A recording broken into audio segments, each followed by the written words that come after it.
கடற்கரை பகுதியில் 100 விழுக்காடு வாக்கு அளிக்க வேண்டும் என்பதை வலியுறுத்தும் வகையில் கையெழுத்திட்டு விழிப்புணர்வை ஏற்படுத்திய மாவட்ட தேர்தல் அலுவலர் மற்றும் கூடுதல் தலைமை செயலாளர்.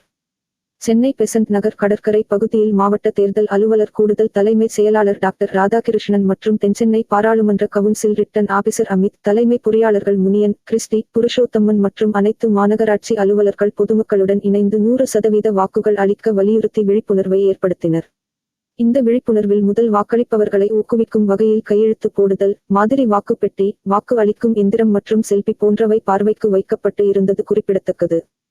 மாநகராட்சி அதிகாரிகள் மற்றும் டிஜே ஆசிக், டிஜே பிளாக் ஆகியோர் தங்கள் குழுவினருடன் இணைந்து ஆடல் பாடல்கள் மூலம் மக்களுக்கு 100% வாக்களிக்க வேண்டும் என்பதை உணர்த்தியது அங்கிருந்த மக்களை மிகவும் மகிழ்ச்சி வெள்ளத்தில் ஆழ்த்தியது.